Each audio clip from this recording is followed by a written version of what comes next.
The entire town mourned the tragic deaths of Thomas and his 8-year-old twin sons. But as the caskets were being lowered into the ground, one of the boys' eyes suddenly opened, and what happened next chilled everyone to the bone. Thomas was a devoted single father, doing his best to raise his identical twin sons, Eli and Ezra, ever since tragedy first knocked on his door. His wife, Margaret, had passed away during childbirth, leaving him to navigate the lonely path of grief and fatherhood alone. Yet somehow, he managed to create a warm, loving home for his boys. He worked long hours at a nearby hardware store, but never missed dinner with them. The townsfolk often said the three were inseparable, like a single soul living in three bodies. The twins were known for their eerily identical looks, and bond so strong it was almost telepathic. If Eli cried, Ezra did too. If one fell sick, the other followed. They even finished each other's sentences, often in whispers that gave some people chills. Despite their strange connection, they were kind boys, curious, bright, and full of life. But everything changed on a cold, rainy Thursday night. Thomas had taken the boys to visit their grandmother across town. It was late when they began the drive home, the fog so thick it looked like ghosts dancing across the windshield. As they crossed the narrow bridge over Black Hollow River, something went wrong, whether it was the slick road, the curve, or something unseen, no one knows. The car broke through the guardrail and vanished into the black, rushing water below. By the time rescue teams arrived the next morning, it was too late. The car was pulled out just after dawn. Thomas was still behind the wheel, his hands clenched so tightly on the steering wheel they had to be pried open. Eli and Ezra were found in the back seat, curled up side by side, as if they'd fallen asleep holding each other. The town mourned. 3 caskets, one family, and a silence that seemed to hang in the air for days like a shadow that wouldn't lift. But as tragic as that night was, no one could have imagined the nightmare that was still to come. The funeral was held on a gray Sunday morning, under heavy clouds that threatened rain but never quite released it, like even the sky was holding its breath. The town church, normally a place of comfort and hope, felt different that day. Heavier, quieter. A thick, unnatural stillness blanketed the room as mourners filed in. Friends, neighbors, even strangers who had heard of the tragedy came to pay their respects. No one could quite believe that Thomas, Eli, and Ezra were all gone, all at once. 3 caskets stood at the front of the chapel. Thomas's was dark mahogany, closed, but the twins' caskets were smaller and left open for the public viewing. People walked by slowly, dabbing their eyes, whispering prayers. The twins looked peaceful, dressed in matching white suits with their favorite blue blankets tucked beneath their arms. Someone mentioned how perfect they looked, like porcelain dolls in a toy shop window. But to others, it felt off, too perfect, too still. An elderly woman in the front pew leaned toward her daughter and muttered, "Which one is Eli?" Her daughter frowned. I, I don't know. I thought the one on the left. No, no. That's Ezra, someone else whispered. The uncertainty spread like a virus. Suddenly, everyone realized they couldn't tell them apart. Not anymore. But the strangest moment came just as the priest began the final sermon.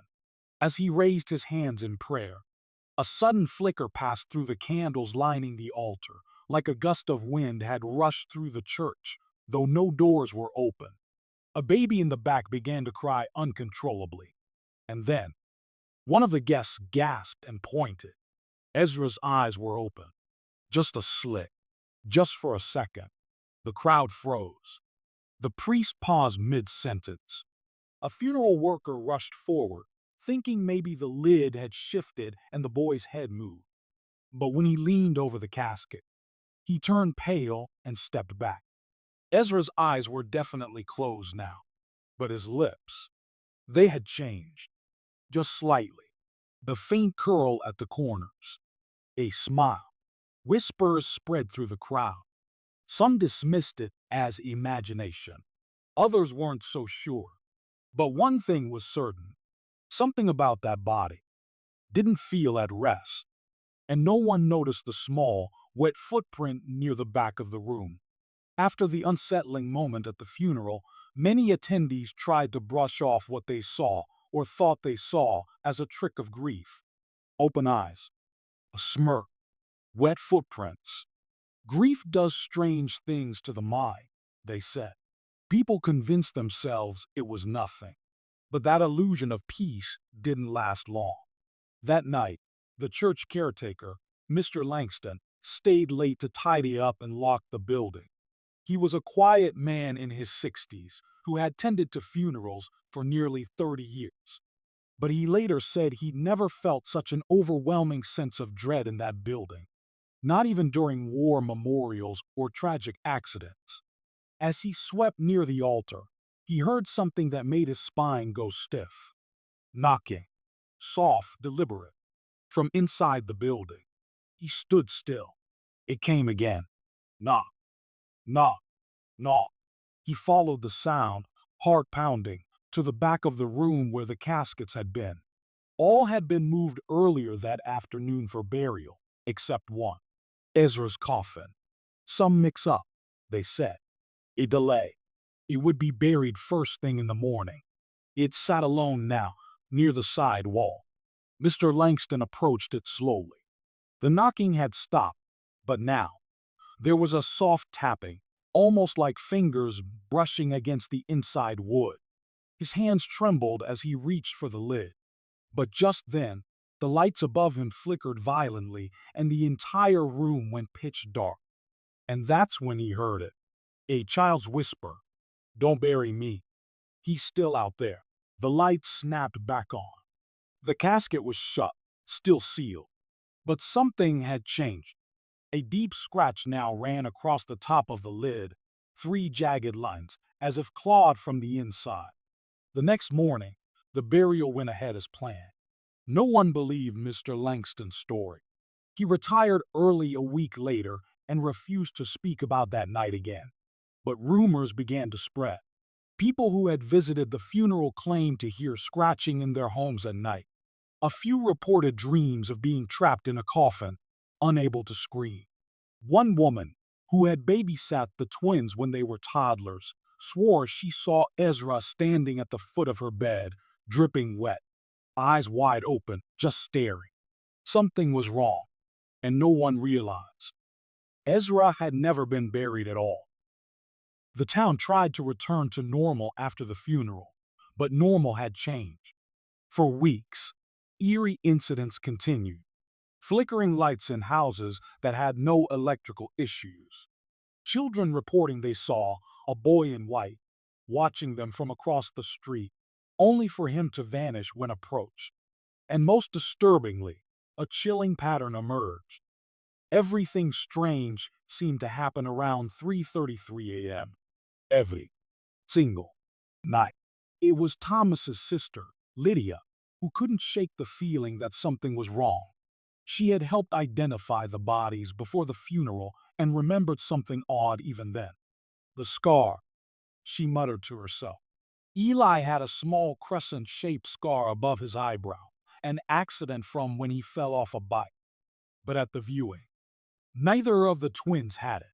Confused and disturbed, she demanded a formal investigation. At first, the authorities were reluctant. No one wanted to reopen graves, especially after such a public tragedy. But when 2 more witnesses came forward, claiming to have seen Ezra alive, walking barefoot through the woods at night, the pressure became too much to ignore. A court order was signed. The graves of Eli and Ezra were to be exhumed. 2 days later, under heavy cloud cover and nervous watch, the burial team carefully opened the smaller caskets. The first casket held who they thought was Eli. But when they examined the body, the truth was undeniable. It was Ezra. The body had the small birthmark on his collarbone. something only close family would know to look for. The scar above the eyebrow was missing. It wasn't a case of mistaken identity. It was a switch. And then came the second, darker shock. The second coffin, the one meant for Ezra, was empty. No body, no bones. Just the neatly folded blue blanket that both boys used to sleep with. Panic spread through the group. Who had opened the grave? How was it sealed so perfectly afterward? There were no signs of disturbance from the outside. To get answers, investigators pulled the security footage from the morgue where the bodies had been kept before the funeral. Everything appeared normal: technicians, doctors, time-stamped logs, until they reached the night of April 14th. At exactly 3:33 a.m., the camera feed glitched. The screen went black for 6 minutes.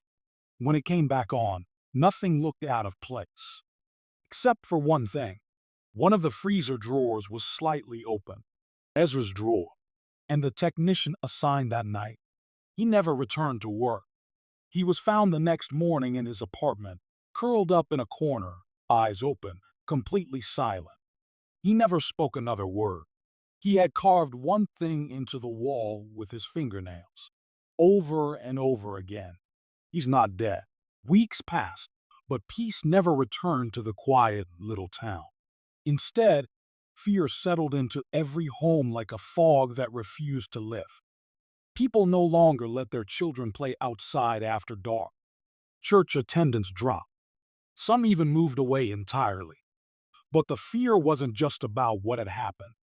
It was about what hadn't. Ezra's body was still missing. The whispers only grew louder.